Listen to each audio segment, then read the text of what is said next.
নমস্কার বন্ধুরা, আজ আমি বানাবো চিংড়ি মাছের ফেলে দেওয়া খোসা মাথা দিয়ে অপূর্ব স্বাদের একটি রেসিপি।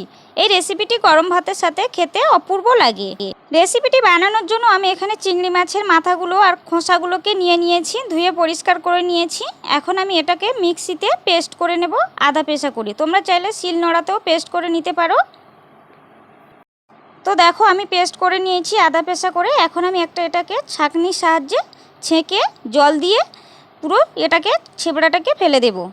তো আমি ছেঁকে নিয়েছি, দেখো হাফ বাটি মতো এটা হয়েছে। আর ছেবড়াটাকে পুরো ফেলে দিয়েছি, কারণ ছেবড়াটা খেলে অনেক সময় পেটে ব্যথা হয়, সেই জন্য। আমি একটা ফ্রাই প্যান বসিয়ে দিয়েছি, ফ্রাই প্যানে দিয়ে দিয়েছি যথেষ্ট পরিমাণে সর্ষের তেল। তেলটা গরম হয়ে গেছে। এখন আমি এর মধ্যে দিয়ে দেব কুচিয়ে রাখা একটা বড় সাইজের পেঁয়াজ। পেঁয়াজটাকে আমি একটু নাড়াচাড়া করে কিছুক্ষণ ভাজা ভাজা করে নেব।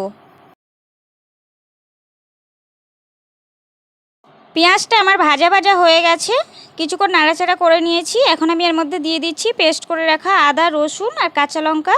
এটাকে দিয়ে একটু নাড়াচাড়া করে নেব কিছুক্ষণ, কাঁচা গন্ধটা চলে যাওয়া পর্যন্ত।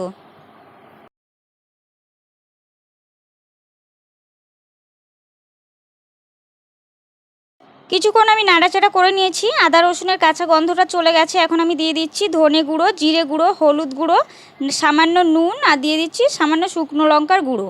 শুকনো লঙ্কাটা চাইলে তোমরা স্কিপ করতে পারো, তো আমি একটু ঝাল ঝাল বানাবো বলে শুকনো লঙ্কাটা দিয়েছিলাম। তো এখন একটু সামান্য জল দিয়ে আমি এটাকে পুরোপুরি একটু তেল ছাড়া পর্যন্ত কষিয়ে নিচ্ছি। মশলাটা আমার কষানো হয়ে গেছে, পুরোপুরি মশলা থেকে তেল ছেড়ে দিয়েছে।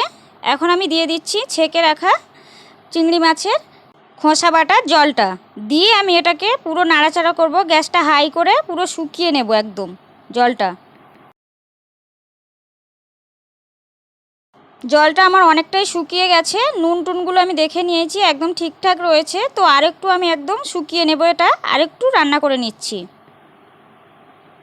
তো এটা আমার পুরোপুরি শুকিয়ে গেছে, দেখো এটা থেকে তেল বেরিয়ে গেছে। এখন আমার এটা রেডি হয়ে গেছে, এখন আমি নামাবো। তো নামানোর আগে আমি কিছুটা ধনেপাতা কুচি দিয়ে দিচ্ছি, দিয়ে এটাকে গ্যাসটা হাই করে একটু 2-1 সেকেন্ড নাড়াচাড়া করে নিচ্ছি, নিয়ে আমি গ্যাসটা অফ করে দেবো। তো আজকে রেসিপি এই পর্যন্ত। সবাই ভালো থেকো, সুস্থ থেকো।